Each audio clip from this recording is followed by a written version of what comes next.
Bueno, y dentro de los ciclos también podemos contemplar las estructuras de comprobación. Por ejemplo, se usa mucho isNumeric o isEmpty, que es como para detectar la siguiente celda vacía.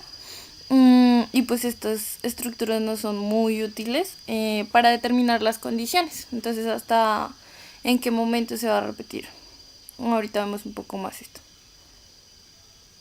Para poder verlo, pues primero tenemos que entender que hay diferentes tipos de ciclos. Entonces se dividen en dinámicos o en fijos.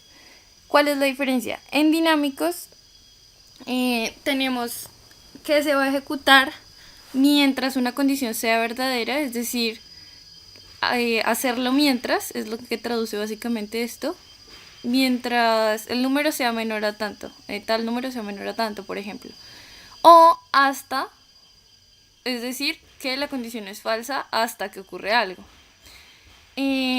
Estos dos se caracterizan básicamente porque vamos a necesitar adjuntar nombrar un contador para poder limitarlas, para que pues no sea un ciclo infinito. Y los fijos, por ejemplo, tenemos el for next, que es por ejemplo ir llevando una cuenta hasta hasta cierto punto. Entonces uno pone, ahorita lo vemos un poco más en la estructura, pero por decirlo aquí, el contador ya viene dentro de este enunciado. El hecho de poner for, entonces es para, por ejemplo, i igual a 1, tú, es decir, hasta que llegue a 400. Entonces eso ya es un contador que cada vez que se repita el ciclo me va a sumar 1. Y se sabe hasta dónde va el ciclo gracias al next. Ahorita un poco más como en la estructura vamos a entenderlo mejor. Y aquí tenemos es para cada elemento de los que estoy hablando. O sea, esto funciona un poco diferente, pero pues igual el contador es intrínseco y sigue siendo un ciclo fijo. Entonces básicamente la diferencia entre estos dos es que este puede convertirse en un ciclo infinito si no determinamos un contador, mientras que aquí ya de por sí estamos diciendo cuántas veces se va a ejecutar. Y explicando el for next, entonces lo que les comentaba, entonces para la inicialización de una variable hasta el límite. Entonces básicamente dentro de la estructura, como les decía, está el contador. Esto también hace las veces del contador. Aquí tenemos pues todo el código que queremos que pase cuando pues todavía no se haya cumplido este límite, cuando la inicialización de la variable pues no haya alcanzado, la variable no haya alcanzado el límite, se va a ejecutar esto. Exit for realmente es opcional, es como para salir de aquí, y si queremos ejecutar alguna otra cosa o poner más código, pues podemos usarlo, exit for. Y next lo que hace es incrementar la variable. Entonces, si yo no pongo el next, pues aquí va a seguir siendo i igual a 1 hasta que llegue a 400 y doy la vuelta y sigue siendo i igual a 1. Y lo que nosotros necesitamos es que pase a ser 2, pase a ser 3 hasta que llegue a 400, según pues el ejemplo que les estoy dando. Entonces, pues eso que les estoy comentando básicamente es lo que representa esta gráfica. Y vamos a explicar un poquito estos términos. Entonces la inicialización de la variable es porque como se permite un número de veces específico, pues este va a ser básicamente el contador, a lo que nos referimos anteriormente como contador, que indica pues cuántas veces se ha repetido el ciclo. Y el límite pues es hasta dónde, en el ejemplo que les pongo 400. Entonces en un ejemplo en que no fuera 400, sino de 1 hasta 5, pues esta sería la estructura. Para i igual a 1 hasta que sea 5. Básicamente es como la interpretación literal, ¿no? Entonces, pues así se repetiría 5 veces.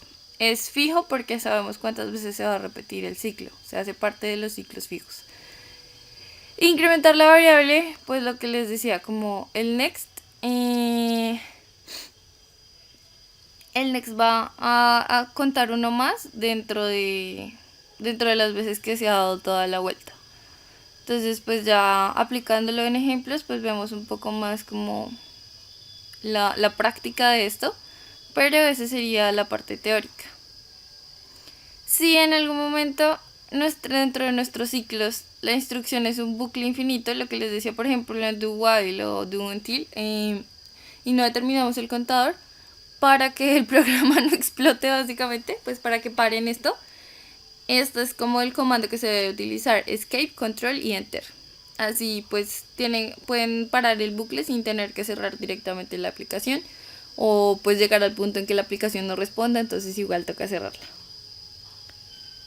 Para each next, entonces tenemos para cada elemento en un grupo, vamos a ejecutar las instrucciones y el next nos hace pasar al siguiente elemento. Entonces, por ejemplo, podríamos aplicarlo con hojas. Entonces este es el grupo, por ejemplo, en el que vamos a trabajar. Entonces es para cada elemento en este grupo de hojas, que pues ya vamos a ver un poco más en los ejemplos cómo se escribiría.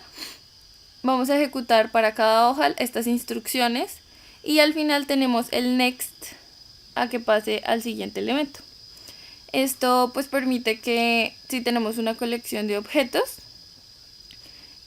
por ejemplo, pues una colección es un conjunto de elementos que tienen el mismo tipo, por ejemplo, como les decía, de hojas, de libros, de ventanas, de celdas, bueno, en general como todos los que hemos visto en Office, poder pasar uno por uno ejecutando pues estas instrucciones. Tenemos el do while, entonces aquí ya pues como les decía, igualmente está limitado por la cantidad de elementos que tenemos, es decir, tiene una cantidad fija de repeticiones el ciclo y va a parar apenas pase por todos ellos. Por eso también entra dentro de los fijos. Si bien nosotros no decimos de 1 a 5, pues si tenemos 5 hojas, entonces lo va a hacer 5 veces, una por cada una. Como que igualmente tiene un límite. Por eso entra dentro de los fijos.